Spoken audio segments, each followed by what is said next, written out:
జటిలో ముండి లుంజిత కేశః కాషాయాంబర బహుకృత వేషః పశ్యన్నపి చ న పశ్యతి మూఢః యుదర నిమిత్తం బహుకృత వేషః అంగం గణితం పరితం ముండం దశన విహీనం దాసం తుండం వృద్ధో యాతి గృహీత్వా దండం తదపి న ముంజత్యాశాపిండం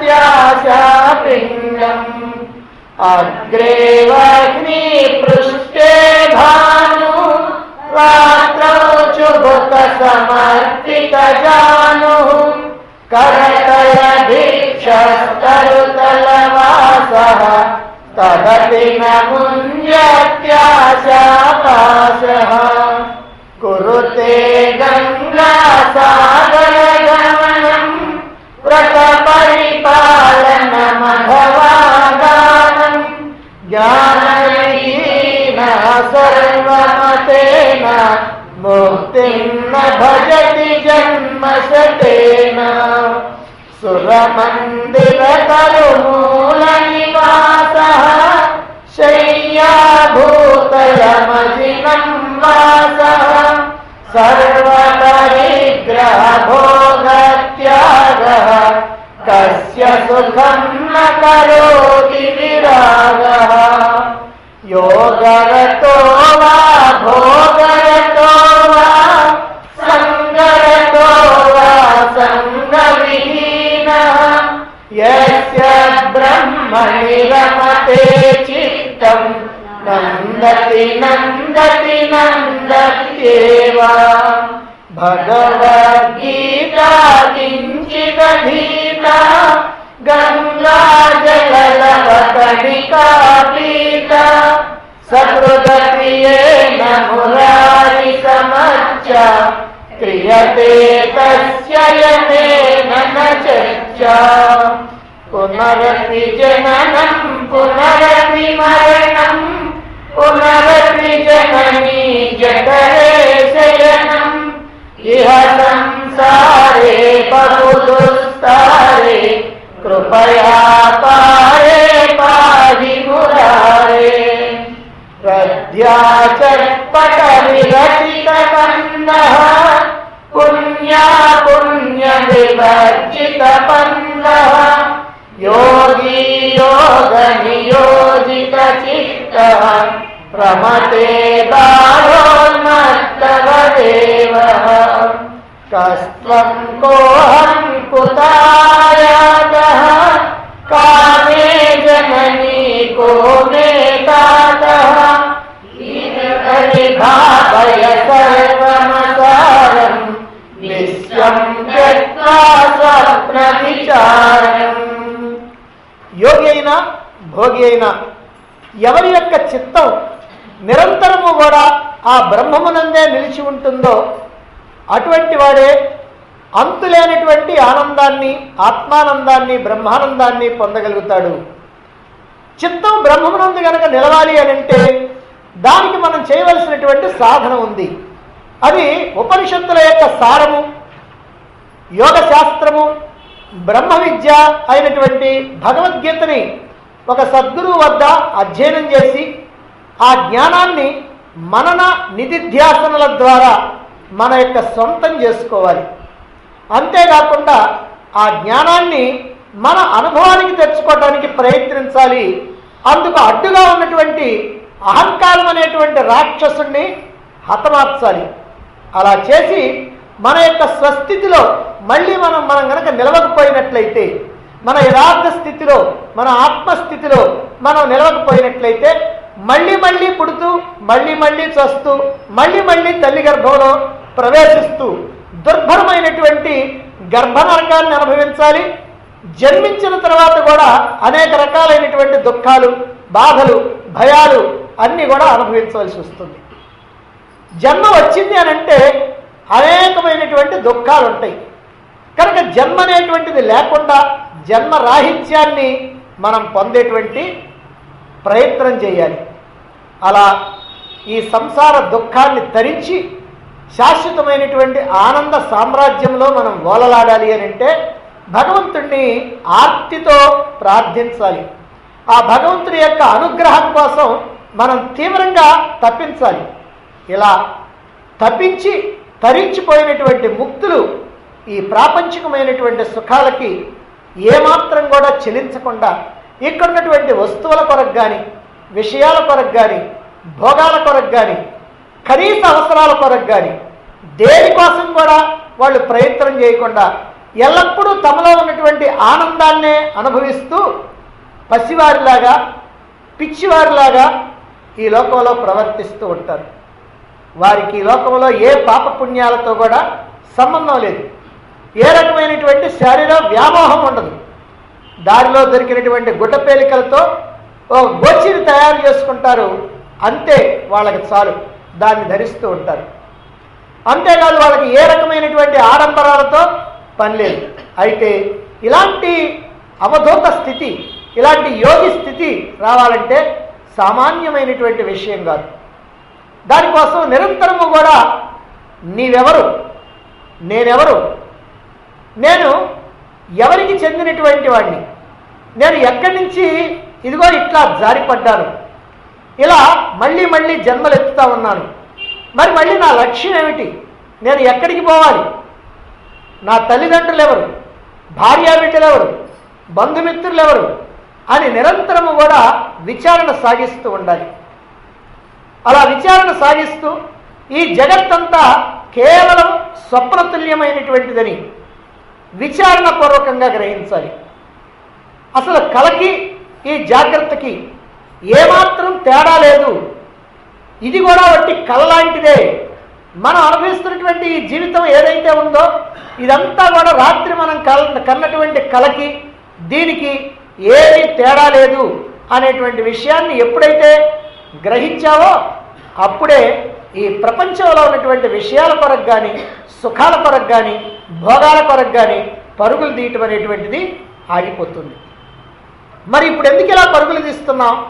ఈ ప్రపంచం సత్యం అనుకోవటం వల్ల, ఈ ప్రపంచంలో ఉన్నటువంటి వస్తువులు కానీ, సుఖాలు కానీ, భోగాలు కానీ మనం అనుభవించడం కోసమే ఉన్నాయి కనుక, అలా అనుభవించడం కోసమే మనం ఈ లోకంలోకి వచ్చాము కనుక అందుకని అనుభవించవలసిందే అనేటువంటి ఒక దురభిప్రాయం లేదా ఒక భ్రమ మనలో ఉంది. దీన్నే మోహము లేదా అజ్ఞానము అని అంటారు. కనుక మనం ఎల్లప్పుడూ కూడా రాత్రి కన్నటువంటి కళ చిన్న కళని, ఇప్పుడు అనుభవిస్తున్నటువంటిదంతా పెద్ద కళని నిరంతరము కూడా విచారణ చేస్తూ ఉండాలి.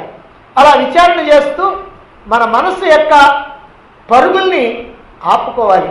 ఇలా మనస్సు ఎప్పుడైతే ప్రాపంచిక వ్యవహారాల మీదకి పోకుండా ఆగిపోతుందో అలా ఆగిపోయినటువంటి మనస్సు ప్రశాంతమవుతుంది. ఎప్పుడైతే మనస్సు ప్రశాంతమవుతుందో ఆ ప్రశాంతమైనటువంటి మనస్సులోనే ఆత్మ ప్రతిబింబిస్తుంది లేదా ఆత్మ దర్శనమిస్తుంది. అలాంటి ఆత్మస్థితిని, మోక్ష స్థితిని, యోగ స్థితిని అదిగో దాన్ని పొందటం కోసమే ఈ మానవ జన్మ మనకు వచ్చింది. అయితే అటువంటి యోగ స్థితిని మనం కనుక పొందాలి అని అంటే మన యొక్క మనస్సులో నిరంతరం ఒక భావన ఉండాలి. అంటే జ్ఞానాన్ని తెలుసుకున్న తర్వాత, ఆ జ్ఞానాన్ని చక్కగా అవగాహన చేసుకున్న తర్వాత, ఆ అవగాహన చేసుకున్నటువంటి జ్ఞానం మన యొక్క అనుభవంలోకి వచ్చిన తర్వాత మనం ఆత్మని, పరమాత్మని, నేను ఈ దేహము, ఇంద్రియాలు, మనస్సు, బుద్ధి కాదు అనేటువంటి విషయం కూడా దృఢపడిపోయిన తర్వాత నిరంతరము కూడా మనం ఆనందంలో నిలవాలంటే, ఈ ప్రపంచంతో ఉన్నటువంటి సంబంధ బాంధవ్యాలన్నీ కూడా తొలగిపోవాలి అని అంటే మన మనస్సులో ఒక భావన ఎప్పుడు కూడా ఉండాలి. ఏమిటా భావన? ఆ భావన ఏమిటో తర్వాత చెప్తున్నారు. 24వ శ్లోకం చూడండి. త్వయి మయి చాన్యత్రైకో విష్ణు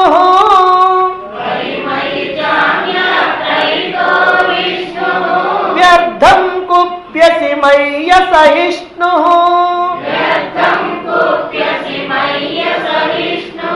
భవ సమచిత్త సర్వత్రత్వం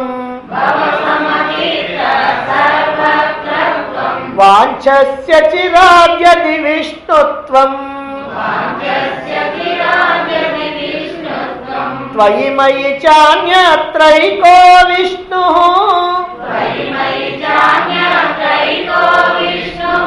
వ్యర్థం కుప్యసి మయ్య సహిష్ణు భవ సమచిత్త సర్వత్రత్వం వాంఛస్య చిరాద్యది విష్ణుత్వం. త్వయి, త్వయి అంటే నీలోను, మయి అంటే నాలోను, చ అన్యత్ర, అన్యత్ర చ అంటే ఇతరుల్లోనూ, ఏకః విష్ణు, విష్ణు ఏకః, ఒక్క విష్ణువే ఉన్నాడు. ఇక్కడ విష్ణువు అని అంటే దానికి ఒక ఉత్పత్తి అర్థం ఉంది. ఆ ఉత్పత్తి అర్థం ప్రకారం విష్ణు అంటే సర్వవ్యాపకుడు అని అర్థం. కాబట్టి సర్వవ్యాపకుడైనటువంటిది చైతన్యం పరమాత్మ. మామూలు విష్ణువు కనుక అయితే 4 చేతులతోటి ఆభరణాలతోటి ఉండేటువంటి ఆయన వేరు. కానీ ఇక్కడ విష్ణు అని అంటే అర్థం ఏంటంటే సర్వవ్యాపకమైనటువంటి ఏకో విష్ణు, సర్వవ్యాపకమైనటువంటి ఏకమైనటువంటి పరమాత్మ నాలోను, నీలోను, అందరిలోను, అన్నింటిలోను, సర్వత్రా అదిగో ఆ ఏకమైనటువంటి పరమాత్మే ఉన్నాడు. ఇది మన మనస్సులో నిరంతరము ఉండవలసినటువంటి భావన. అసహిష్ణు, నీవు కాస్త సహనం లేనటువంటి వాడివి గనక వ్యర్థం అనవసరంగా మై కుట్యసి, నా మీద కోపగించుకుంటున్నావు. ఎవరంటున్నారు? గురువు శిష్యుడితో అంటున్నాడంట. శిష్యుడంటే గురువుని కోపగించుకుంటున్నాడంట. ఆ కోపగించుకుంటుంటే ఇక్కడ అంటున్నాడు, నువ్వు అనవసరంగా నీకు సహనం లేకపోవటం వల్ల నా మీద కోపగించుకుంటున్నావు. త్వం యది అచిరాత్, త్వం నీవు యది ఒకవేళ అచిరాత్ వెంటనే శీఘ్రంగా విష్ణుత్వం వాంఛసి, నువ్వు గనక ఆ పరమాత్మని చేరుకోవాలి అని అనుకున్నట్లయితే, నీవు కూడా సర్వవ్యాపక పరమాత్మగా ఉండిపోవాలి అనుకున్నట్లయితే సర్వత్రా సమచిత్త భవ, అంతటా కూడా సమత్వమైనటువంటి చిత్తాన్ని కలిగి ఉండు, ఒకే రకమైనటువంటి చిత్తాన్ని కలిగి ఉండు. అంటే ఎగుడు దిగుళ్ళు ఉండకూడదు. అంటే రాగము ద్వేషము, ఇష్టము అయిష్టము ఇలాంటివి ఏమీ లేకుండా సమచిత్తం ఉండాల, సమబుద్ధి ఉండాల అని అంటున్నారు. అయ్యా, నాలోను, నీలోను, అందరిలోనూ ఆ సర్వవ్యాపక పరమాత్మే ఉన్నాడు. ఇలా నేను చెబుతూ ఉంటే నీకేమో సహనం లేకపోవటం వల్ల నా మీద కోపం వస్తూ ఉంది. ఏమిటి సహనం లేకపోవటం, కోపం రావటం అంటే ఇక్కడ ఇలాంటి మాటలు ఎన్నోసార్లు చెప్పాడు గురువు. అంటే పరమాత్మ యొక్క తత్వాన్ని గురించి మళ్ళీ మళ్ళీ మళ్ళీ మళ్ళీ చెబుతూ ఉంటాడు గురువు. అలా చెబుతూ ఉన్నప్పుడు ఎప్పుడు చెబుతా ఉన్నాయే కదయ్యా బా అని కాస్త సహనం తక్కువ ఉన్నటువంటి వాడికి ఇలా అనుకుంటాడనమాట. ఏందని ఎప్పుడు చెప్పిరియే చెప్తా ఉంటాడు ఈయన అని. అందుకని కాస్త కోపం. ఆ మొహం చూశాడు, ఆ శిష్యుడి యొక్క మొహం. అందుకని గురువు అంటున్నాడు, నువ్వు అనవసరంగా నా మీద కోపడుతున్నావు, ఎందుకంటే నీకు సహనం లేకపోవటం వల్ల. ఒకవేళ నువ్వు గనక వెంటనే ఆ పరమాత్మ స్థితిలో నువ్వు ఉండాలనుకుంటున్నావా, ఖచ్చితంగా నువ్వు అలవాటు చేసుకోవాల్సింది ఒకే ఒక్క అద్భుతమైనటువంటి సాధన ఉంది. ఏమిటంటే అది అంతటా కూడా సమచిత్తాన్ని కలిగి ఉంటాం. అందరిలో సమచిత్తాన్ని కలిగి ఎవరిని చూసినా సరే నీకు ఏ రకమైనటువంటి రాగం కానీ ద్వేషం కానీ ఇష్టం కానీ అయిష్టం కానీ ఇవేమంటానికి వీల్లేదు. అందరినీ కూడా ఒక్కటిగా నీవుగా, నాలాగా, నీలాగా అలా చూసుకోవాలి. కాబట్టి ఇది సమచిత్తం. ఇటువంటి దృష్టి కలిగి ఉండాలా. అప్పుడే నువ్వు ఈ అనంతమైనటువంటి ఆనందాన్ని సొంతం చేసుకునేటువంటి ఆ ఆత్మస్థితిలో నువ్వు నిలబడగలుగుతావు అని ఇక్కడ చెప్తూ ఉన్నాను. నిన్న చెప్పుకున్నటువంటి శ్లోకంలో ఈ ప్రపంచం స్వప్నతుల్యమని, కేవలం ఒక కళ లాంటిదే ఈ జగత్తంతా అని గ్రహించి బాగా విచారణ చేసి బాగా నమ్మకం కుదుర్చుకొని నీ మనస్సుని ఈ ప్రాపంచికమైనటువంటి వ్యవహారాల్లో నుంచి, వ్యామోహాల్లో నుంచి వెనక్కి తీసుకొని రావాలి. అట్లా వెనక్కి తీసుకొని వచ్చి దానిని తత్వ విచారణలో నిలుపు. ఇది నువ్వు యోగ స్థితిని అందుకునేటువంటి మార్గం అని చెప్పడం జరిగింది. ప్రపంచం అంతా కూడా ఒట్టి స్వప్నతుల్యమైతే ఒట్టి కళ లాంటిదైతే, ఒట్టి భ్రమ కనుకైతే మరి అసలు ఉన్నదేంటి? ఇప్పుడు మనం ప్రపంచం ఉన్నదని అనుకుంటున్నాం, మరి ప్రపంచం అంతానే ఒట్టి భ్రమ అంటున్నారు, అది స్వప్నం అంటున్నారు, అసలు లేదంటున్నారు. లేకపోయినా ఊరికి నేను ఈ భ్రమ వల్ల అట్లా కనిపిస్తా ఉన్నది అని అంటున్నారు. అక్కడ పాము లేకపోయినా నీకు పాములాగా కనిపిస్తున్నది అంటున్నారు. సరే, పాము కనుక లేకపోతే అక్కడ ఏదో ఉండాలి, తాడు ఉండాలా? అలాగే ఇక్కడ మరి ఈ ప్రపంచం కనుక లేకపోతే ఏముండాలి? ఈ ప్రపంచం కనుక లేకపోతే ఏముంటుంది? పరమాత్మ ఉంటుంది. కాబట్టి ఇక్కడ ఉన్నటువంటిది అసలు సత్యం పరమాత్మే. అలాంటి విచారణ నువ్వు సాగించాలి. ఇప్పుడు నేను జగత్తును చూస్తున్నా, ప్రపంచాన్ని చూస్తున్నా. ఈ ప్రపంచం లేదని శాస్త్రాలు చెబుతూ ఉన్నాయి, ఈ ప్రపంచం స్వప్న తుల్యమని చెబుతూ ఉన్నాయి. జాగ్రత్తగా ఆలోచిస్తే నాకు అలానే అనిపిస్తున్నది. రైట్, బాగానే ఉంది. మరి ప్రపంచం కనుక లేనిది అయితే మరి ఉన్నది ఏమిటి? సత్యం ఏమిటి? యథార్థం ఏమిటి? భ్రమ అయితే తీసేద్దాం, మరి అసలేమిటి సత్యం? కాబట్టి ఆ సత్యం పరమాత్మ అనేటువంటి విచారణ చేస్తూ ఉండాలి. అంతేకాదు, ఆ పరమాత్మే అంతటా ఉన్నది గనక, సర్వత్రా అన్నింటిలో అందరిలో ఆ పరమాత్మే ఉన్నది గనక, ఆ పరమాత్మ కాకుండా ఇంకేమీ లేదు గనక ఇప్పుడు నీకు ఏ రకమైనటువంటి భావన ఉండాలి? అందరినీ అన్నింటినీ దేన్ని చూస్తున్నప్పటికీ అది పరమాత్మ అనేటువంటి భావన నీలో ఉండాలి. అదే సమభావన, అదే సమస్థితి. ఎందుకనంటే అందరినీ నాలాగా చూసుకోవాలంటే అప్పుడు నా మీద నాకు ప్రేమ, కాబట్టి అదొక రకం. లేదు, ఇంకో నీ సోదరులాగా చూసుకోమంటే ఒక్కో సోదరుడు అంటే కోపం ఉంటుంది, ఒక్కో సోదరుడు అంటేనేమో ఇష్టం ఉంటుంది. కనుక అట్లా కాకుండా అందరినీ అన్నింటినీ పరమాత్మలాగానే చూడాలా, ఇది నేర్చుకోవాలి. నువ్వు యోగ స్థితిని అందుకోవాలంటే ఇది నేర్చుకోవాలి. అందరినీ పరమాత్మ భావనతో చూడాలి. ఎందుకో ఇక్కడ చెప్తున్నారు, త్వయి మయి అన్యత్ర చ విష్ణుత్వం. నీలోను నాలోను అందరిలోనూ ఉన్నది ఏకో విష్ణు, ఒక్కడైనటువంటి పరమాత్మ, సర్వవ్యాపకమైనటువంటి సూక్ష్మాతి సూక్ష్మమైనటువంటిది, ఏకమైన అద్వయమైన ఆ చైతన్యం మాత్రమే అంతటా ఉంది. కాబట్టి ఇలా వేదాంతంలో అనేకమైనటువంటి మూల సూత్రాలు ఉన్నాయి. వేదాంతంలో కొన్ని మూల సూత్రాలు ఉన్నాయి. శిష్యుడైనటువంటి వాడు గురువు దగ్గర నుంచి నేర్చుకోవాల్సినటువంటి మూల సూత్రాల్లో ఇది కూడా ఒకటి. పరమాత్మ యొక్క యథార్థ తత్వం ఎలా ఉంటుంది? మరి నీవు ఎవరివి? ఈ ప్రపంచం యొక్క యథార్థ తత్వం ఏమిటి?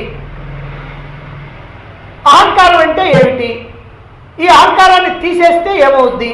ఈ అహంకారం ఉంటే ఏమవుద్ది? ఇవన్నీ కూడా తప్పనిసరిగా నేర్చుకోవాల్సినటువంటి వేదాంత మూల సూత్రాలు అన్నమాట. కాబట్టి ఇలాంటి మూల సూత్రాలు మన యొక్క మనస్సులోకి, మన యొక్క బుద్ధిలోకి బాగా ఎక్కితే కానీ శిష్యుడు ఆధ్యాత్మిక రంగంలో ముందుకు పోవటం జరగదు. శిష్యుడి యొక్క సందేహాలు తీరేంత వరకు ఈ మూల సూత్రాలను మళ్ళీ మళ్ళీ మళ్ళీ మళ్ళీ చెబుతూ ఉండాల్సిందే నిజమైనటువంటి గురువులు. అయితే కొత్త కొత్త విషయాలు వినటం, కొత్త కొత్త విషయాలను వినాలని అనుకోవటం, ఇలాంటి స్వభావం కలిగినటువంటి శిష్యులు ఎవరైతే ఉన్నారో ఈ మూల సూత్రాలను మళ్ళీ మళ్ళీ మళ్ళీ మళ్ళీ వింటూ ఉంటే గురువు దగ్గరికి వెళ్ళి ఏదో నాకు తెలియనటువంటి విషయాలు ఏదో తెలుసుకుందామని పోయిన తర్వాత ఆయన పాడిందే పాటరా పాచిపళ్ళ దాసుడా అని ఆ చెప్పిందే చెప్పి ఎంతసేపటికి ఆ పరమాత్మ తత్వాన్ని నిరాకారము, నిర్గుణము, నిరంజనము, నిరీహము, నిశ్చలము, నిత్యము, శాశ్వతము అని ఇలా రోజు అదే చెప్తా ఉంటే ఈ శిష్యుడికి కొత్త కొత్త విషయాలు కావాల్సినటువంటి శిష్యుడికి, కొత్త కొత్త విషయాలు వినాలనుకున్నటువంటి శిష్యుడికి కాస్త బాధగా ఉంటుంది, కోపం వస్తుంటుంది. ఏమిటండి నేను ఎప్పుడు ఇదే చెప్తూ ఉంటాడు అని, అందుకని చిరాకు పడతా ఉంటాడు. కాబట్టి అదిగో అలాంటి శిష్యుడికే ఇక్కడ చెప్తూ ఉన్నారన్నమాట గురువు. ఇక్కడ ఆ శిష్యుడి యొక్క చిరాకుని గమనించాడు. ఆ శిష్యుడు ఎప్పుడు ఇదే చెప్తున్నారనేటువంటి భావాన్ని గ్రహించి, అయ్యా నువ్వు సహనం లేనటువంటి వాడివి, అసహిష్ణు, నువ్వు సహనం లేనటువంటి వాడివి గనక అనవసరంగా నువ్వు నా మీద కోపగించుకుంటున్నావు అని ఇక్కడ చెప్తూ ఉన్నాడు. ఇటువంటి సంఘటనలు లౌకికమైనటువంటి జీవితంలో కూడా మనకి తటస్థపడుతూ ఉంటాయి. మన అబ్బాయి ఇంజనీరింగ్లో సీట్ వచ్చింది, కాకినాడ వెళుతున్నాడు, మొట్టమొదటిసారిగా కాలేజీకి వెళ్తున్నాడు. అలా వెళుతున్నటువంటి కుమారుడికి మరి అన్నీ సర్ది, మరి బట్టలు కానీ, మరి ఏదైనా తినడానికి కానీ, లేదా ఊరగాయలు కానీ, మరి అట్లాంటివన్నీ కూడా సర్దుకొని అవన్నీ చేయాలి. అన్ని తల్లి సర్దుతూ ఉంది పాపం. అలా సర్దు ఆ కుమారుడితోటి మరి మధ్య మధ్యలో అంటే ఆ పని చేసుకుంటానే ఇలా చెప్తా ఉందన్నమాట. అయ్యా జాగ్రత్త, అక్కడికి చేరగానే లెటర్ రాయి. ఇప్పటికి 4 సార్లు అయింది ఆ మాట చెప్పటం, ఇప్పుడు 5వ సారి అన్నమాట. అక్కడికి చేరగానే లెటర్ రాయి నాయన, స్నేహితులతో కలిసి సినిమాలకి షికార్లకి అని తిరగబాకు, బాగా చదువుకో, చదువుకుంటేనే బాగుపడేది, తర్వాత ఏదైనా మంచి ఉద్యోగం వచ్చేది, బాగా విలువ పెరిగేది. అందుకని నువ్వు అల్లరి చిల్లర పనులకు పోబాకయ్యా, ఈ సమ్మెలు గిమ్మెలు చేస్తావంటే దాంట్లో కూడా నువ్వు పోబాకు, మనకు జాగ్రత్తగా ఉండు, బాగా చదువుకో. ఇదిగో ఈ ఊరగాయ పచ్చళ్ళు ఉన్నాయి కదా, ఇవి అయిపోయిన తర్వాత మళ్ళీ నాకు ఫోన్ చెయ్యి, నేను మళ్ళీ పంపిస్తా, జాగ్రత్తగా వాడుకోయ్యా. మరి నువ్వు వెళ్ళిన తర్వాత మళ్ళీ లెటర్ రాస్తావు కదా, చేరంగానే నువ్వు లెటర్ రాస్తావు కదా, మర్చిపోబాకు. సరే, అనవసరంగా తిరగద్దు, బాగా చదువు. కూర్చున్నారు పాపం బస్సు కోసం అని. ఆ బస్సు ఇంకా రావటం లేట్ అయింది. అప్పుడు ఇటు అనుకుంటున్నాడు, నా కర్మరా నాయన, బస్సు కూడా లేట్ అయిపోయింది. ఇవి మళ్ళీ మొదలుపెట్టింది రికార్డు. అయ్యా జాగ్రత్తగా చదువుకున్నానా, వాళ్ళతో వీళ్ళతో తిరగబాకు, నేను చెప్పిన మాట వింటావు కదూ అని అంటావంటే వాడికి ఆర్టీసీ మీద కోపం వచ్చింది. తల్లి మీద కోపం వస్తే బాగుండదులే అని చెప్పి ఆర్టీసీ మీద కోపం వచ్చింది, తొందరగా రాకూడదా ఈ బస్సోడు అని చెప్పి. అయితే ఈ జాగ్రత్తలన్నీ కూడా తల్లి ఎందుకు చెప్తుంది? 1కి 2 సార్లు, 3 సార్లు, 4 సార్లు, 5 సార్లు, కొన్ని 15 సార్లు మళ్ళీ బస్సు ఎక్కబోయేటప్పుడు కూడా చెప్తుంది, అయ్యా చేరంగా లెటర్, బస్సు పోతా ఉంది, వాడికి వినపడిందో వినపడలేదు, ఇవి మాత్రం చెప్పేస్తా. ఎందుకని? ఏమిటిది? ది మాతృ హృదయం. ఇది తల్లి యొక్క మనస్సు అలా ఉంటుంది. ఆ కొడుకు మీద ఉన్నటువంటి ప్రేమ చేత వాడు ఎక్కడ ఏమైనా చెడు మార్గాలు పడతాడేమో, మంచి మార్గంలో పడడేమో అనేటువంటి భావనతోటి, భయంతో అనేక రకాలైనటువంటి జాగ్రత్తలు చెప్తూ ఉంటుందన్నమాట. మరి అందుకనే లోకంలో ఏమంటారంటే చెడ్డ కొడుకుంటాడేమో కానీ చెడ్డ తల్లి ఉండదనంట. కొడుకులు ఎప్పుడైనా చెప్పినటువంటి మాట వినకపోవచ్చు, మరి తల్లిదండ్రులు గౌరవించకపోవచ్చు, ఎలా అయినా ఉండొచ్చు, కానీ అలాంటి కొడుకులను కూడా గౌరవిస్తారు, ప్రేమిస్తారు తల్లిదండ్రులు, వాత్సల్యం చూపిస్తారు. ఎందుకనంటే మా అబ్బాయి, మా అమ్మాయి అనేటువంటి భావనతో అలా ఉంటూ ఉంటారు అన్నమాట. ఇక్కడ గురువు కూడా అంతే. శిష్యుడి మీద ఉన్నటువంటి ప్రేమ చేత, వాత్సల్యం చేత మళ్ళీ మళ్ళీ మళ్ళీ మళ్ళీ చెబుతూ ఉంటాడు, చెప్పినటువంటి విషయాలే చెబుతూ ఉంటాడు. ఏంటంటే ఇప్పుడు మనం చెప్పినటువంటి విషయం వీడికి అవగాహన అయిందా కాలేదా, అర్థం చేసుకున్నాడా లేదా? సరే ఇవాళ అర్థం చేసుకున్నాడు, రేపటికి కూడా గుర్తుంటుందా? సరే రేపటికి గుర్తున్నదనుకో, ఏమైనా జీవితంలో అయినా ఆచరిస్తాడా, ఆచరించలేడా? జీవితంలో ఆచరించాలనేటువంటి ఆలోచన కనీసం వీడికి వచ్చిందా, రాలేదా? ఇవన్నీ గురువు ఆలోచిస్తూ ఉంటాడు.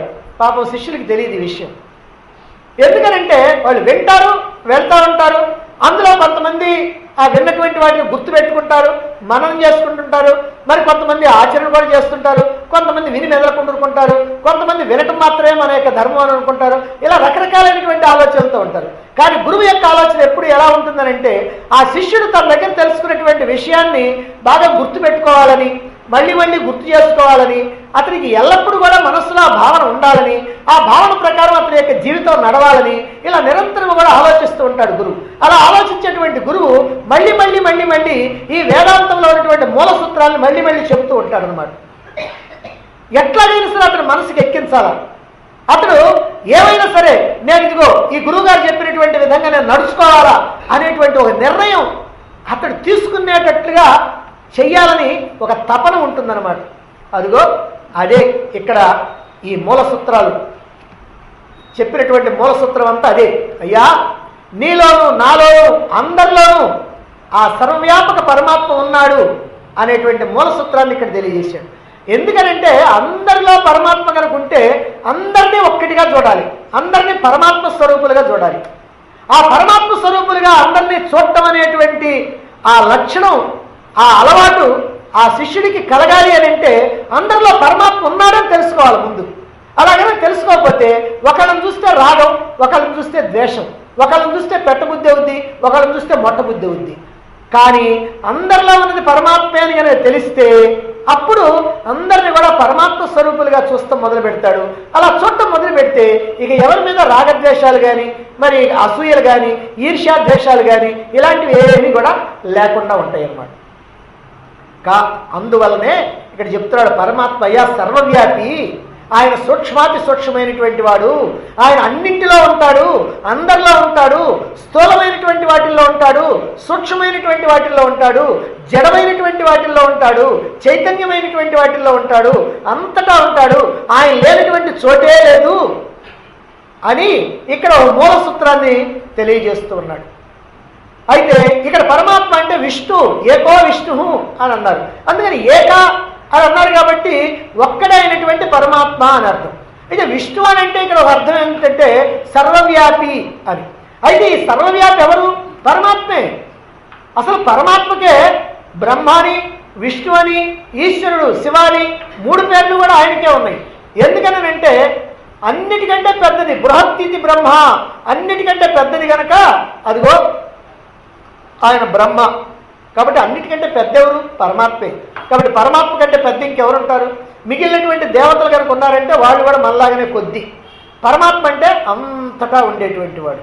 అందువల్ల ఆయనే పెద్ద గనక బ్రహ్మ అన్నారు. సర్వవ్యాపి గనక సూక్ష్మాతి సూక్ష్మమైన వాడు కనుక సర్వవ్యాపకమైంది. సర్వవ్యాపి గనక విష్ణు అన్నారు. మంగళప్రదమైనటువంటి వాడు గనక శివ అన్నారు. అన్నింటికీ ప్రభు అయినటువంటి వాడు, శాసించేవాడు కనుక ఈశ్వర అన్నారు. ఇలా పేర్లన్నీ కూడా ఆ పరమాత్మకి చెందినయే. అంటే బ్రహ్మ విష్ణు మహేశ్వరులు అనేవాళ్ళు వేరే ఎవరో ఉన్నారని మనం మామూలుగా కథలో చెప్పుకోవటమే కానీ నిజంగా ఎవరు లేరు. ఆ బ్రహ్మ ఆయనే, విష్ణు ఆయనే, ఈశ్వరుడు ఆయనే. ఎందుకని? ఈ సృష్టి చేసేటువంటి వాడు ఆ పరమాత్మ కనుక ఆ పరమాత్మను బ్రహ్మ అన్నారు. పోషించేటువంటి వాడు ఆ పరమాత్మే కనుక ఆ పరమాత్మను విష్ణు అన్నారు. మరి లయం చేసేటువంటి వాడు శివుడు కనుక అదిగో ఆ పరమాత్మనే శివుడు అన్నారు. ఈ ప్రకారంగా ఈ పదాలన్నీ కూడా ఆ పరమాత్మకి సంబంధించినటువంటివి. మరైతే నువ్వు వెంటనే ఆ పరమాత్మని కనుక అందుకోవాలంటే విష్ణుత్వం, ఆ సర్వత్రా నీకు సమబుద్ధి ఉండాలి, సమచిత్తం ఉండాలి, సమదృష్టి ఉండాలి అని అంటున్నారు. ఇది అంటే నువ్వు గనక ఆ పరమాత్మని అందుకోవాలంటే, ఎందుకంటే మానవ జీవితం యొక్క లక్ష్యం పరమార్థం ఏమిటంటే పరమాత్మను అందుకోవటం. మరి ఆ పరమాత్మను కనుక అందుకోవాలంటే నీకు ఒక్కటే ఉన్నటువంటి మార్గం ఏమిటది అని అంటే ఆ పరమాత్మని అందుకోవాలంటే నీకు సమచిత్తం ఉండాలా, సమబుద్ధి ఉండాలా, సమదృష్టి ఉండాలా. దేన్ని చూసినా సరే ఆ భేద దృష్టి అనేటువంటిది ఉండకూడదు. సరే సమదృష్టి ఉండాలా. భగవద్గీతలో కూడా ఈ విషయాన్ని చెప్పారు. ఎందుకంటే సమత్వం యోగముచ్యతే అని అన్నారు. సమత్వం ఏదైతే ఉందో అదే యోగం అని అంటారు అని భగవద్గీతలో కూడా చెప్పారు. కాబట్టి ఈ సమత్వాన్ని మనం నేర్చుకోవాలి. ఈ సమత్వం మనకుందా? నిజంగా సమత్వం మనకు లేదు. ఎందుకనంటే ఇక్కడ మనం ప్రపంచంలో అనేకమైనటువంటి వ్యక్తుల్ని చూస్తున్నాం. ఒక్కొక్క వ్యక్తిని చూసినప్పుడు ఒక్కో రకమైనటువంటి భావం ఉంటుంది. ఒక్కొక్క వస్తువును చూసినప్పుడు ఒక్కో రకమైనటువంటి భావం ఉంటుంది. కారును చూసినప్పుడు, సైకిల్ని చూసినప్పుడు ఒకే రకంగా ఉంటుందా? మనిల్ని చూసినప్పుడు లేకపోతే పూరి గుడిసెను చూసినప్పుడు ఒకే రకమైనటువంటి అభిప్రాయం ఉంటుందా? మన మిత్రుడిని చూసినప్పుడు, మన శత్రువుని చూసినప్పుడు ఒకే అభిప్రాయం ఉంటుందా? భార్యను చూసినప్పుడు, బిడ్డను చూసినప్పుడు ఒకే అభిప్రాయం ఉంటుందా? అంటే ఒక్కొక్కరిని చూసినప్పుడు ఒక్కో రకమైనటువంటి అభిప్రాయం ఉంటుంది. దీన్ని భేద దృష్టి అని అంటారు. ఈ భేద దృష్టి కావాల్సింది సమదృష్టి కావాలి అని అంటున్నారు. జీవితంలో మనకు అనేకమైనటువంటి సుఖాలు దుఃఖాలు వచ్చి పడుతూ ఉంటాయి. వాటి యొక్క తాకిడికి మన యొక్క మనసు చలిస్తూ ఉంటుంది. సుఖం కనుక వచ్చిందా ఆనందంతో పొంగిపోతూ ఉంటాం, దుఃఖం కనుక వచ్చిందా కురింగిపోతూ ఉంటాం. ఈ పొంగటం కుంగటం ఈ రెండు కూడా ఈ బాహ్యంగా ఉన్నటువంటి పరిస్థితుల కారణంగా మనం ఈ అసమదృష్టి, ఈ భేద దృష్టి దీన్ని కలిగి ఉంటా ఉన్నాం అన్నమాట. ఏమిటి దీనికి కారణం? దీనికి కారణం ఏమిటంటే నిజంగా మనలో ఉన్నటువంటి వాసనలే. ఈ ప్రపంచంలో మనం ఈ భేద దృష్టిని కలిగి ఉన్నామంటే దీనికి ముఖ్యమైనటువంటి కారణం మనలో ఉన్నటువంటి వాసన. మన మనస్సులో కొన్ని వాసనలు ముందుగానే ఉన్నాయి, గూడు కట్టుకొని ఉన్నాయి. అవి ఎన్నో జన్మల నుంచి అలా అలా మనతో పాటుగా వస్తూనే ఉన్నాయి. వాటిల్లో ఏవైతే కొన్ని పక్వానికి వచ్చినాయో వాటిని మనం కాస్త తెచ్చుకున్నాం ఇప్పుడు. అంటే మనలో వాసనలు ఉన్నాయి అన్నమాట. అవి కొన్నింటిని కోరుకుంటున్నాయి, కొన్నింటిని వద్దనుకుంటున్నాయి. కొన్ని నాకు కావాలి అనుకుంటాయి, కొన్ని నాకు వద్దనుకుంటాయి. కావాలనుకున్నది కనిపించినప్పుడేమో ఆహా ఓహో అనే ఆనందం, వద్దనుకున్నది కనిపిస్తేనేమో బాధ, లేదా దాని మీద ద్వేషం లేదా అయిష్టం. ఇదంతా కూడా మనకి ఎందుకు జరుగుతుంది? మనలో ఉన్నటువంటి వాసనల కారణంగా అన్నమాట. మనం కనుక కోరుకున్నటువంటి వస్తువు కనుక లభిస్తే మనకి ఆనందం, మనం కోరుకోనటువంటి వస్తువు లేదా మనకి అక్కర్లేదనుకున్న వస్తువు లేదా మనకి అపకారం చేసేటువంటిది ఏదైనా తటస్థపడితే మనకి బాధ కలుగుతుంది, దుఃఖం కలుగుతుంది.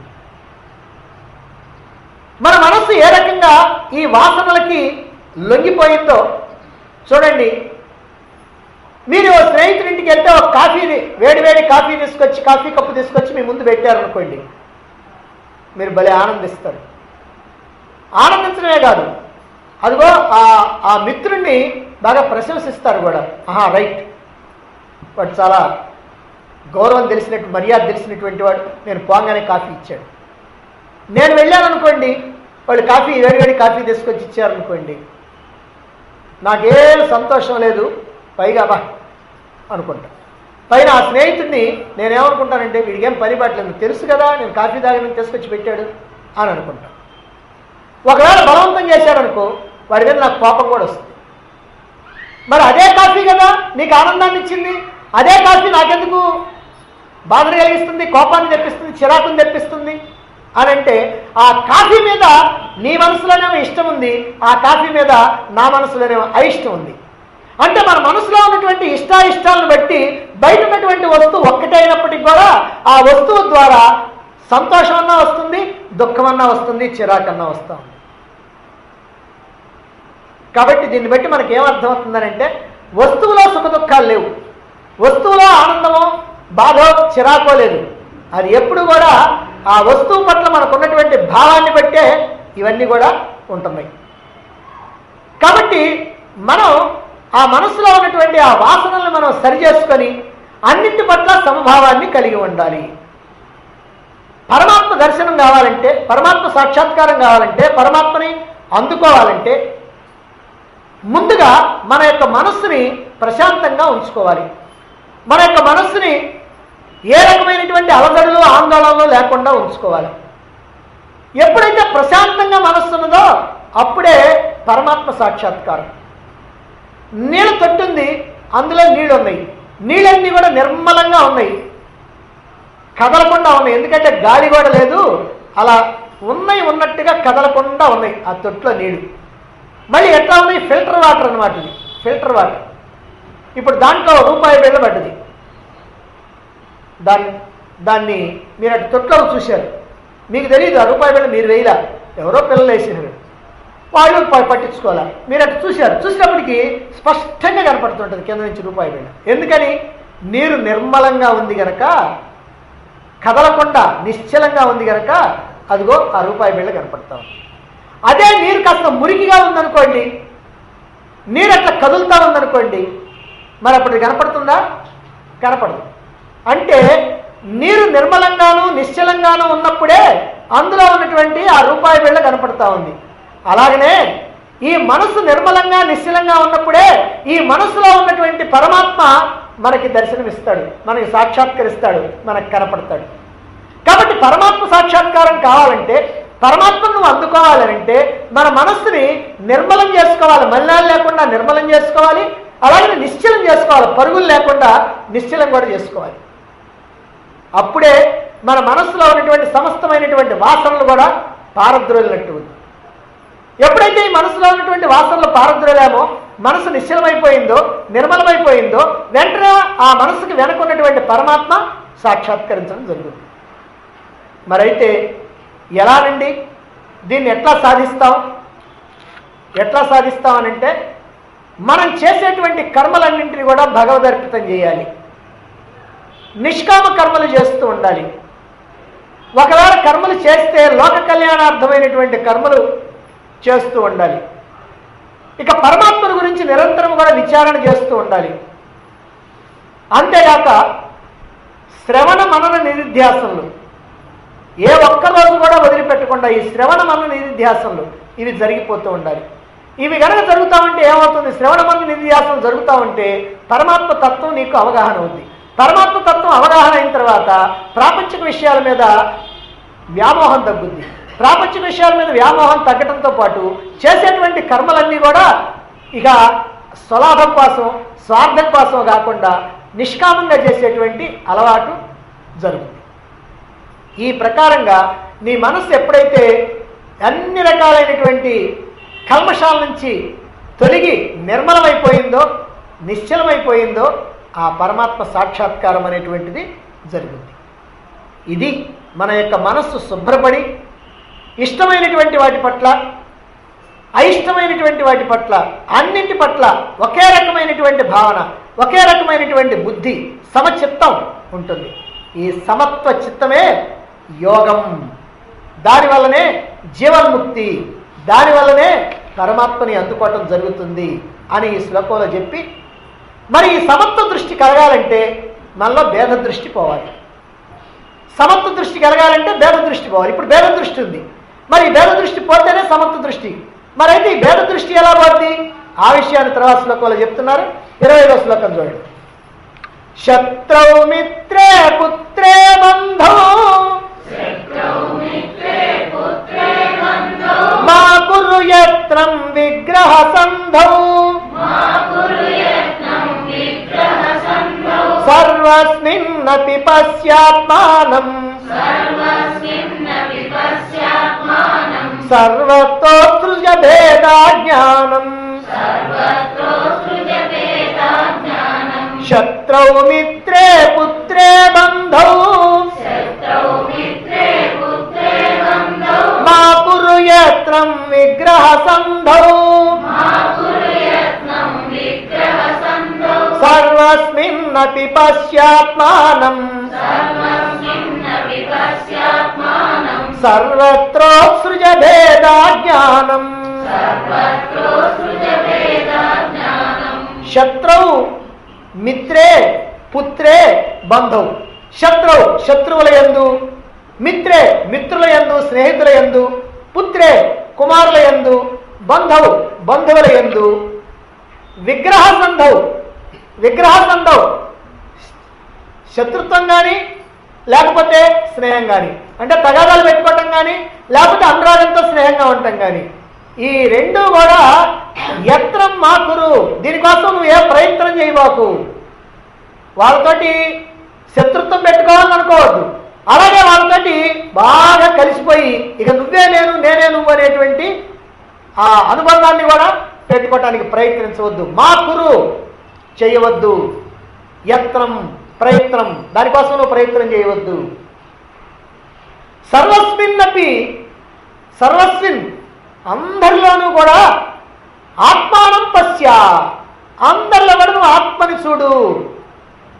ఈ విషయం ఇంతకుముందు శ్లోకాలు చెప్పాలి, ఇప్పుడు ఈ శ్లోకాలు చెప్తున్నారు. అందరిలో కూడా నువ్వు ఆత్మని చూడు, అందరిలో నువ్వు ఆ పరమాత్మనే చూడు.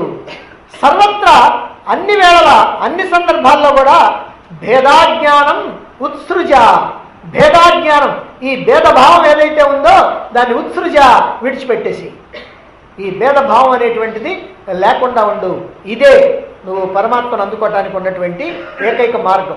ఎందుకంటే భేద దృష్టి పోతే సమదృష్టి కలుగుద్ది, సమదృష్టి కలిగితే పరమాత్మ సాక్షాత్కారానికి వీలవుతుంది. అందువల్ల ఈ భేద దృష్టిని ఇలా పోగొట్టుకో అని ఇక్కడ చెప్తూ ఉన్నారు. సమత్వ దృష్టి కలగాలంటే భేద దృష్టి పోవాలి. కాబట్టి ప్రతి వస్తువులోనూ ఆత్మనే దర్శిస్తూ ఈ భేద బుద్ధిని వదిలించుకో అని ఈ శ్లోకంలో మనకి తెలియజేస్తూ ఉన్నారు. మనకి నావారు అనుకునేటువంటి వాళ్ళు కొంతమంది ఉంటారు. ఎవరా నావాళ్ళు? తల్లిదండ్రులు, భార్యా బిడ్డలు, బంధువులు, మిత్రులు, వీళ్ళందరూ కూడా నావాళ్ళు అనుకునేవాళ్ళు.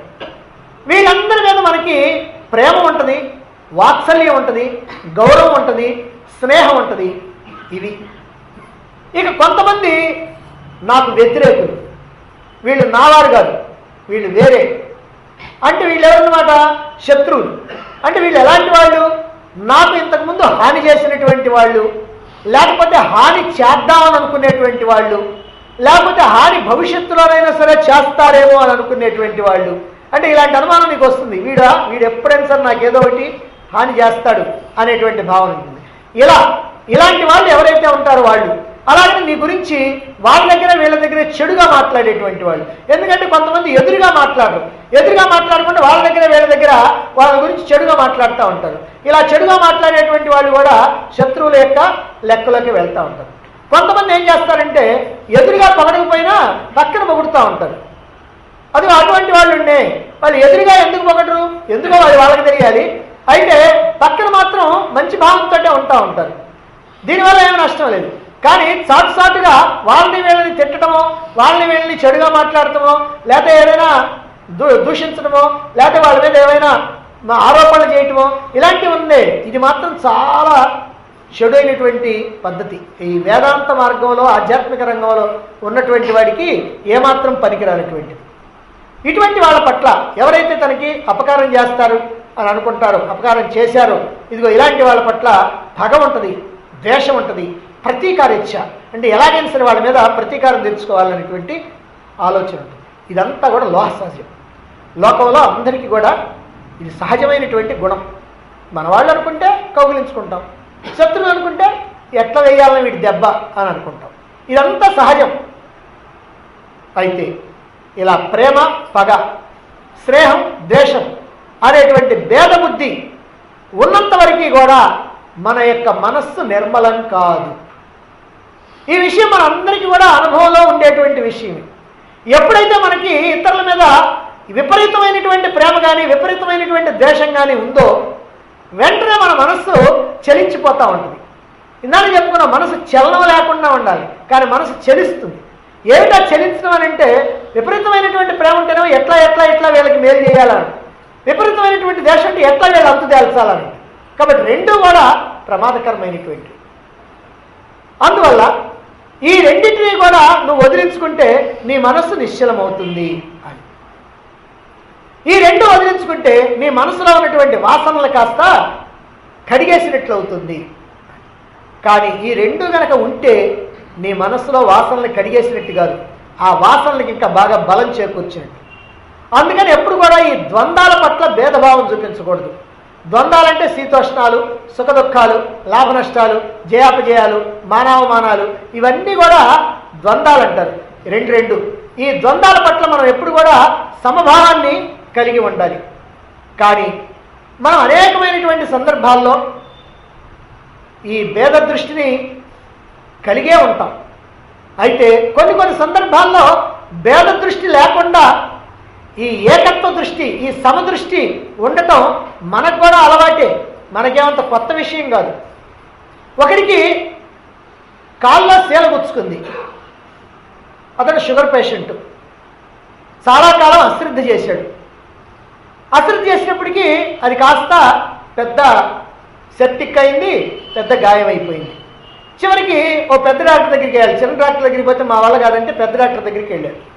ఆయన టెస్ట్ చేసి చక్కగా ఓ మాట చెప్పాడు, అయ్యా ఇప్పటికే గాయం చాలా ప్రమాదకరమైనటువంటి పరిస్థితికి వచ్చింది, కాబట్టి కాలు పాదం వరకు తీసేయాలి. అలా పాదం వరకు తీసేస్తే నీకు ఈ సెప్టిక్ ఏదైతే అయిందో అది కాస్త శరీరం అంతా విషం తాకకుండా ఉంటుంది. అలా కాకుండా నువ్వు కనుక దీన్ని వదిలేసావా, వదిలేస్తే కొన్నాళ్ళు పోయిన తర్వాత కాలు తీసేయాల్సి వస్తుంది, కొన్నాళ్ళు పోయిన తర్వాత కాలు తీసేసిన లాభం లేదు, మొత్తం ఆయన తీసేస్తాడు, కాబట్టి ఏం ప్రయోజనం లేదు, అందుకని నీకు ఇప్పుడు పాదం వరకు తీసేయాలి అని చెప్తాడు.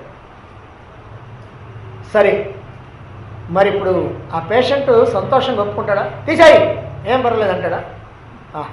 ఏమండి ఏమైనా ఇంజక్షన్ చేస్తే నయం కదా, అని మంచి ట్యాబ్లెట్లు ఏమి లేవా, ఏమంటే చూడండి విషం విరుగుడు అయ్యే పద్ధతి ఏదైనా ఉంటే, ఎందుకనంటే పాదం తంది కాదు, అందుకని చెప్పి ఆ పాదం పోకుండా ఉండాలని చూస్తాడు, కానీ పోతే పోయిందిలే ఈ పాదం అని అనుకోడు. అప్పుడు గుర్తొస్తాయి అన్నట్టు, పాదం కనకపోతే నేను నడిచేదెట్ట, వెంటనే అనుమానం వచ్చింది. అందుకని ఏమైనా సరే ఆ పాదం ఉంచుకొని దానికి ఏదైనా వైద్యం కనుకుంటే చేయిద్దాం అనేటువంటి ఆలోచన చేస్తూ ఉంటాడు.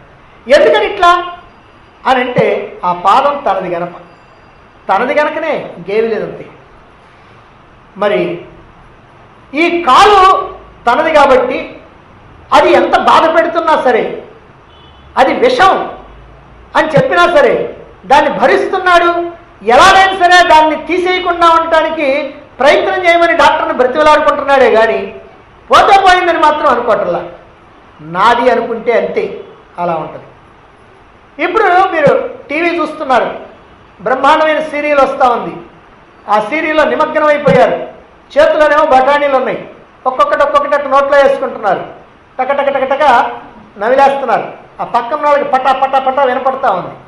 ఒకసారి ఏమైందో పాపం, ఆ బఠానీళ్ళు ఒకటేమో అదేదో ఉంది గట్టిగా ఉంటుంది, అది వచ్చింది. అది వచ్చినప్పటికీ టక్కన కొరికారు, అదేమో పక్కకు పోయింది, నాలుగుకి తగిలింది. ఆ పళ్ళు నాలుగుకి గుచ్చుకున్నాయి. అమ్మో అన్నారు, ఒక్కసారి ప్రాణం పోయినంత కేక.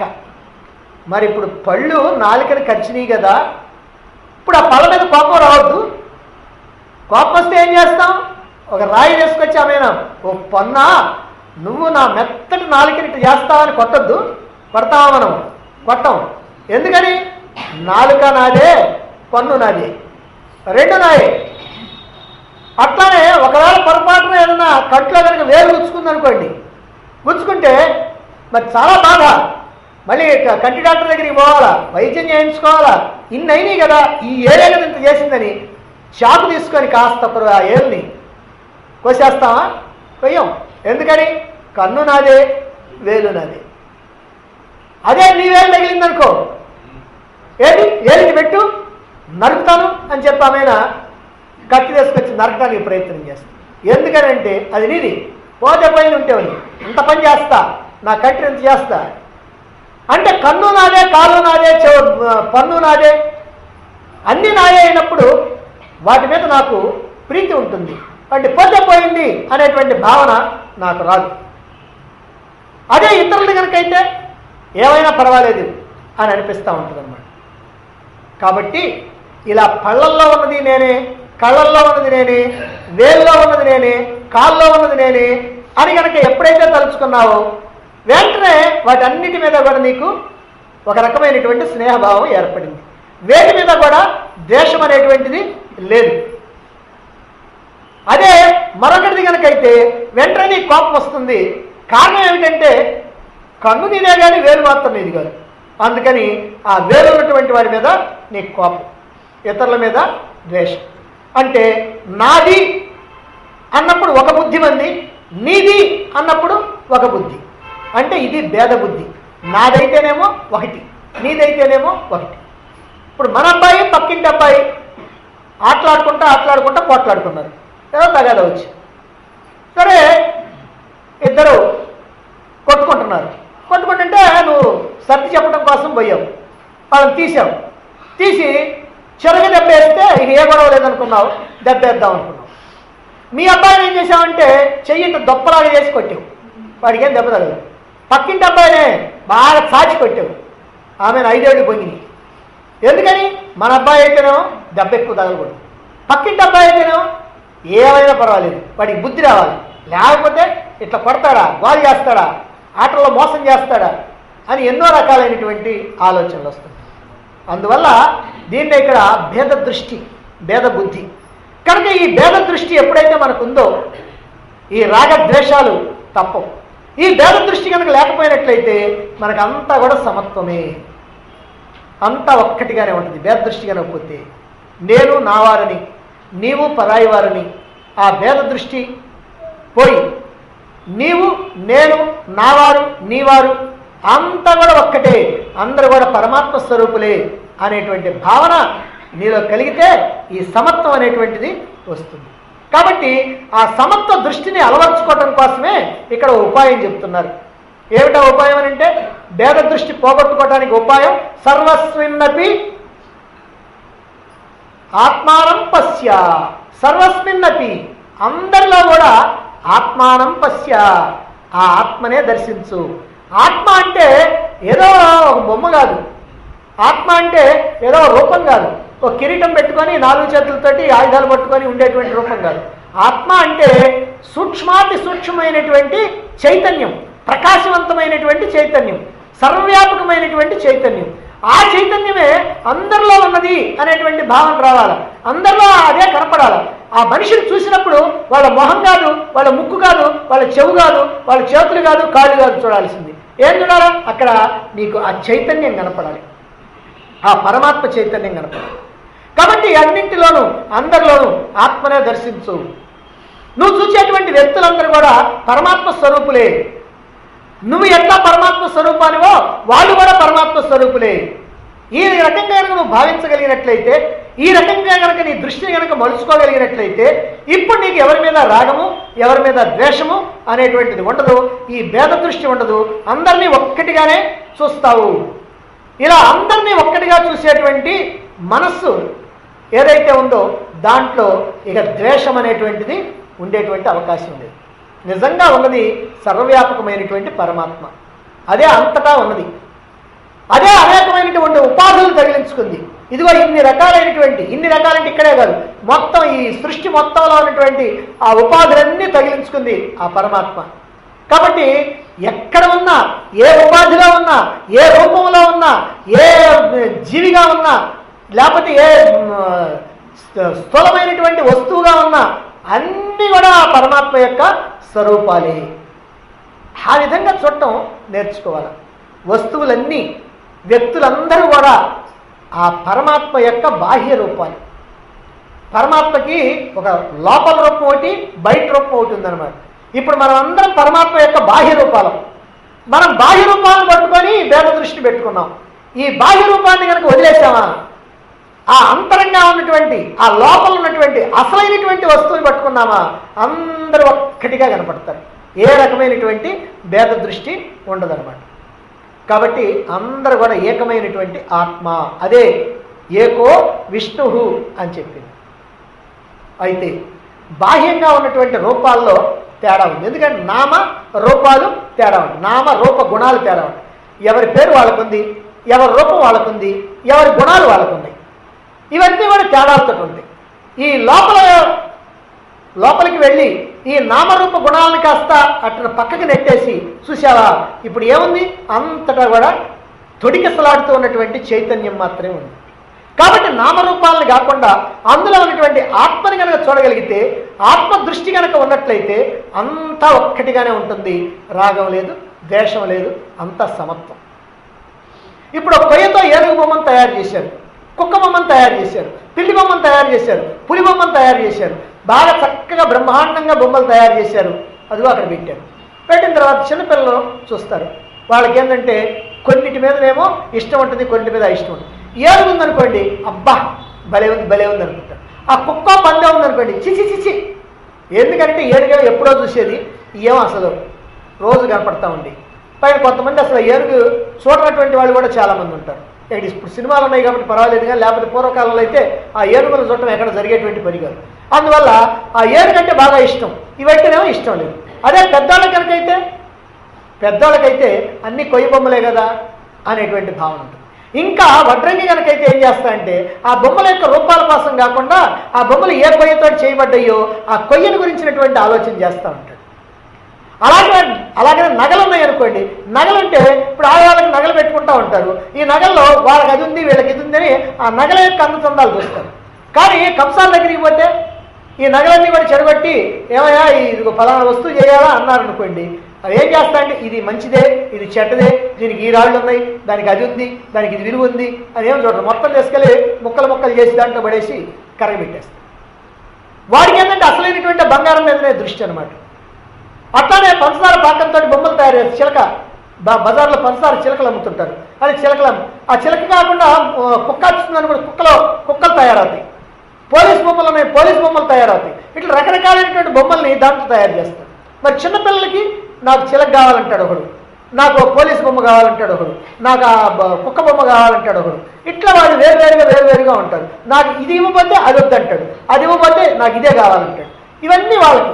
అదే పెద్దవాళ్ళు కనుకైతే ఏ బొమ్మ అయితే ఉందయ్యా అన్నీ ఒకటేగా, వెయ్యి 1 కిలో వేసి తొక్కం వేసేయి అని అంటాడు. అంటే పెద్దవాళ్ళకేమో ఈ సమత్వ దృష్టి ఉంది ఇక్కడ, చిన్నపిల్లలకేమో భేద దృష్టి ఉంది. అయితే పెద్దవాళ్ళకి అక్కడుంది సమత్వ దృష్టి. ఏది? పంచదార బొమ్మలు తీసుకునే కాడనో లేకపోతే కొయ్య బొమ్మల దగ్గరనో అక్కడుంది. కానీ ఇదిగో ఇక్కడ మాత్రం ఉండటంలా ఈ సమస్తమైనటువంటి జగత్తుని, జగత్తులో ఉన్నటువంటి సమస్తమైనటువంటి వస్తువుల్ని, వ్యక్తుల్ని చూసేటప్పుడు ఈ సమత్వ బుద్ధి ఉండటంలా మనకి. అంటే సమత్వ బుద్ధి మనకేం కొత్తది కాదు, కానీ ఇక్కడ మాత్రం ఉండటంలా. అందువల్ల ఇక్కడ కూడా అందరు కూడా రకరకాలైనటువంటి రూపాలతో ఉన్న ఈ రూపాలన్నీ పరమాత్మ అనేటువంటి పదార్థంతో చేయబడ్డాయి. రూపాలు తేడాగా ఉన్నాయి, గుణాలు తేడాగా ఉన్నాయి, పేర్లు తేడాగా ఉన్నాయి, ఉంటే ఉన్నాయి కాక ఇవన్నీ చేసింది దేంతోనంటే ఆ సూక్ష్మాతి సూక్ష్మమైనటువంటి చైతన్యంతో తయారు చేశారు.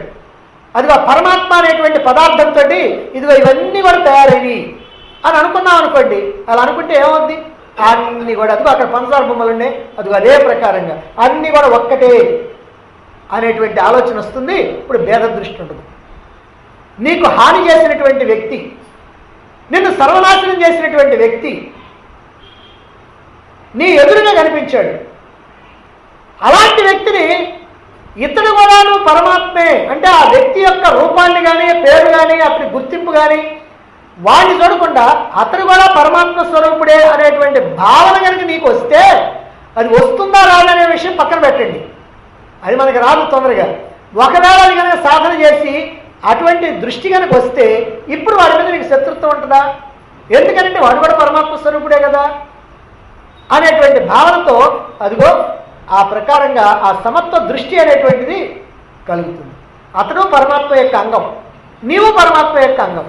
కాబట్టి ఏ రకమైనటువంటి రాగద్వేషాలు లేవు, ఉన్నదంతా పరమాత్మే. కనుక ఇట్లా భావించినప్పుడు ఇప్పుడు ఒకళ్ళ మీద ఒకళ్ళకి రాగం ద్వేషం ఉండదు, అంతా కూడా ఒకే రకమైనటువంటి భావన ఉంటుంది. ఇదే విషయాన్ని ఈశావాస్యోపనిషత్తులో యస్తు సర్వాణి భూతాని ఆత్మన్యేవానుపశ్యతి సర్వభూతేషు చాత్మానం తతోన విజుగుప్సతే అని అక్కడ చెప్పడం జరిగింది.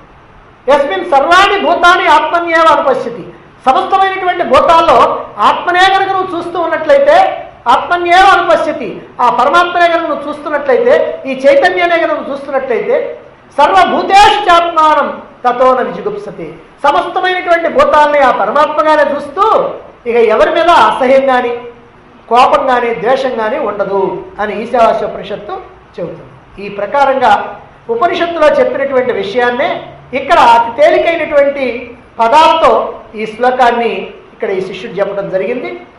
తర్వాత భారతీ వంశ అనేటువంటి ఒక శిష్యుడు మరి అంతటా అందరిలో అలా పరమాత్మని, అందరిలో అలా ఆత్మని దర్శించాలి అంటే, ఆ పరమాత్మ యొక్క దర్శనం కనుక కావాలి అని అంటే ముందుగా కొన్ని నియమాలు పాటించాలి. ఆ నియమాలు ఏమిటో, మనలో మనం వదులుకోవాల్సినవి ఏమిటో, ఏ నియమాలు పాటించాలనో వాటిని తర్వాత శ్లోకంలో చెప్తున్నారు. ఏం చెప్తున్నారో మనం రేపు తెలుసుకుందాం.